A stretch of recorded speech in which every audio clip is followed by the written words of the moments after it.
This review has been made possible by Chevrolet of Naperville. As you know, Chevy has tons of brand new cars and trucks available for purchase, but did you know that they also have a remarkable selection of used cars? Head on over to ChevroletofNaperville.com and look through hundreds of used cars for sale right now.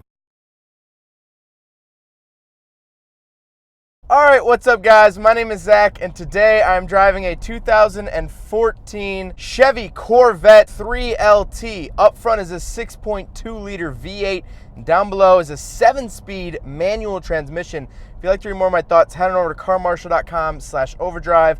We'll be writing a complete article about the C7 Corvette. But let's get back to that 6.2 liter V8. Well, it's a larger displacement V8 and you feel it.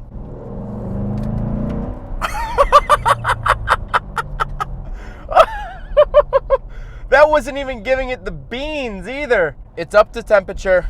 Let's do this. We're on the test track. First gear in a C7 Corvette.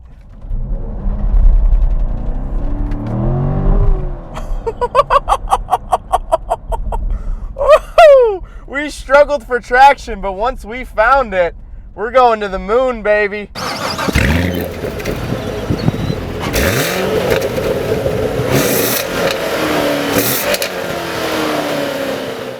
Now, it's not turbocharged, it's not supercharged, it's a naturally aspirated 6.2, and we'll talk about it more later, but the 3LT is really a base model with added stuff. But like I said, we'll talk about that later, but there are bigger engines. You can get it with a supercharger, you know, the Z06, the ZR1, all of those get bigger engine tweaks. But honestly, this is all the power you really actually need. Like I said, paired to it is a 7-speed manual, which this is the first 7-speed that I've reviewed here on the channel, 7-speed manual that is, and I like it. It's just kind of comical to see that there's so many gears you could put this thing into, but I like it. The only thing I don't like is that for fuel economy, it'll suggest that you skip gears and sometimes actually automatically do it for you.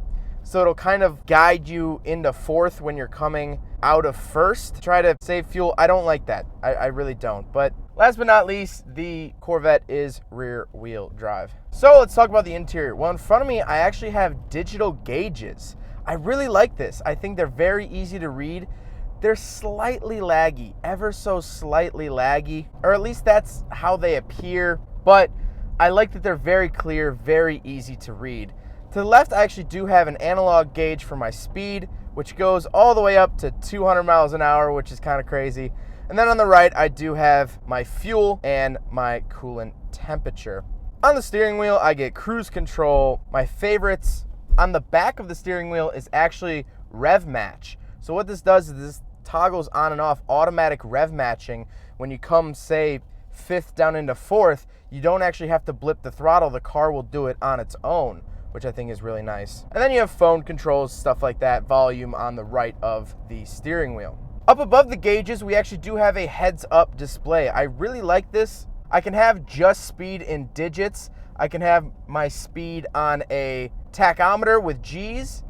I can have just the tachometer, or I could have a speedometer, tachometer, and G's, but in a circle instead of more of a line. Whatever you prefer. And it also tells you what gear you're in, which is super handy. To the left, I have my options for the HUD, heads-up display, what info I want it to show, brightness, stuff like that. Down below that, I do get a trunk release button and motion sensor off button. Then on the door, I have lock and unlock memory seats, which is a very nice feature and part of the 3LT package. And then, of course, window switches and Bose speakers in the door. In the center, I get a little air vent. Then I have my infotainment system. This is pretty much a stock Chevy infotainment system. There's nothing really too crazy, new, or interesting about this, but it's nice. There is a button next to the infotainment screen that says screen with 2 arrows. You hit that, and it actually reveals a little compartment and a USB port behind the screen. That's pretty neat. I really do like that. It makes me feel like James Bond.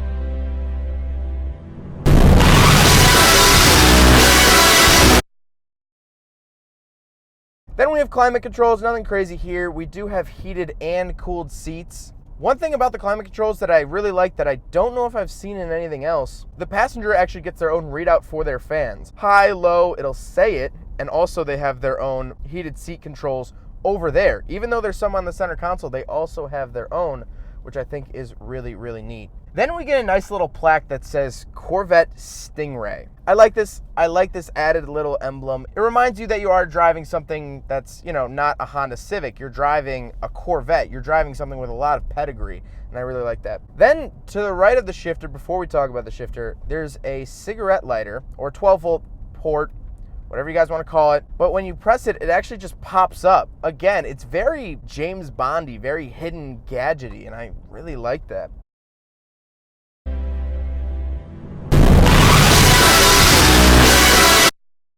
Then we have the shifter, like I've been talking about. I love the shifter. I think it feels good. It feels pretty solid. I like the feel of it. I don't think a short throw or a weighted shift knob would really be necessary.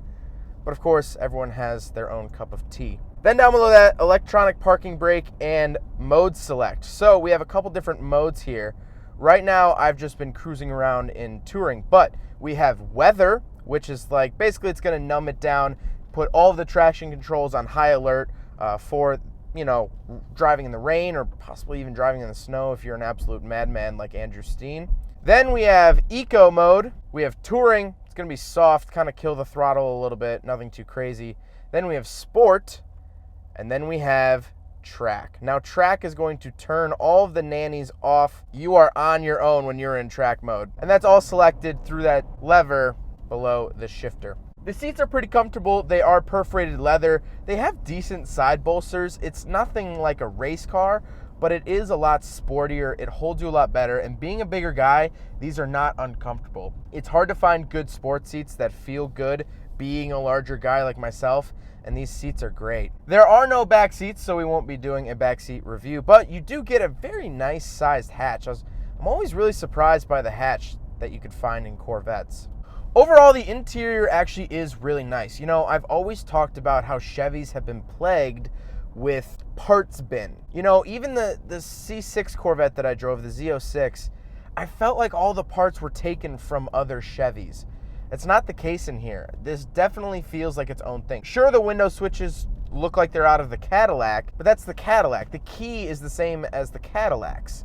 It's the higher trim. It's not, the same as the Chevy Cruze or the Chevy Spark. At least it's still high class. So, before we get onto the exterior, let's talk about the 3LT. So, in the name 3LT, what it means is basically that this is a base model Corvette with an added interior package. And so, 1LT is a step up from base. 2LT is 2 steps up from base. 3LT is 3 steps up from base. Basically, the higher the number, the more interior features you're going to get. We got the nice perforated leather seats. We have the memory seats, the Bose audio system, heated and cooled seats. We kind of have the works. So that's what the 3LT means. So let's talk about looks. I think the C7 looks good. It's the first Corvette that I actually saw and was like, wow, that's a good looking Corvette when it first debuted. I never really liked the older Corvettes. I always thought that they looked like Hot Wheels. They looked like the fake Hot Wheels, the ones that it's like the Dominator or something, and it's like a shark on wheels. I always thought that they looked odd. They didn't look like a real car, but this looks like a real car, and I really like that.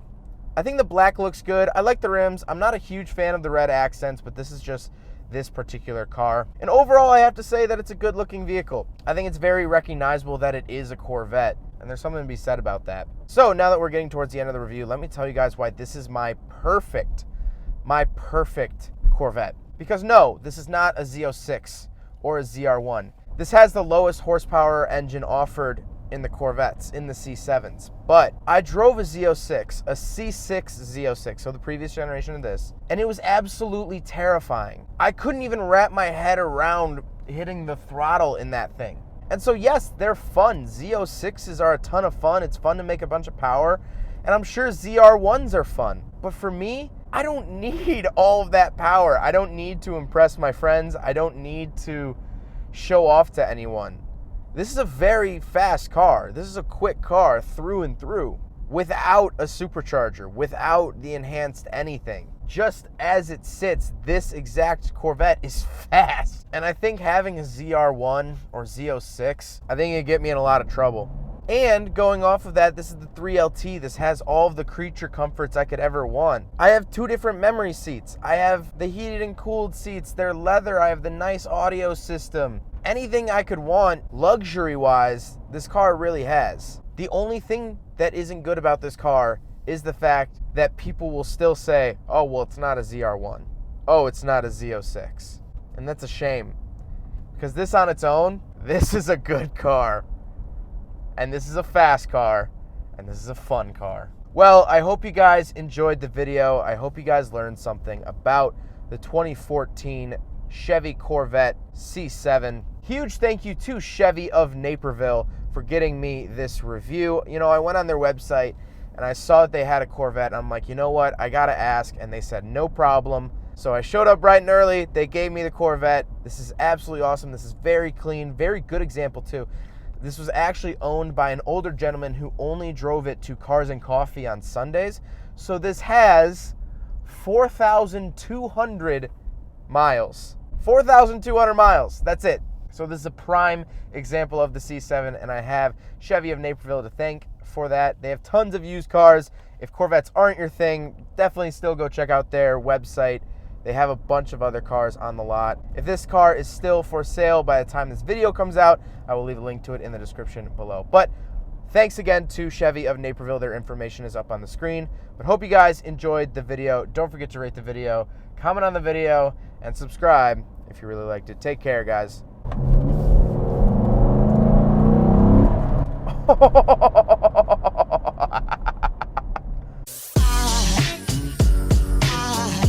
There goes a sight from my soul.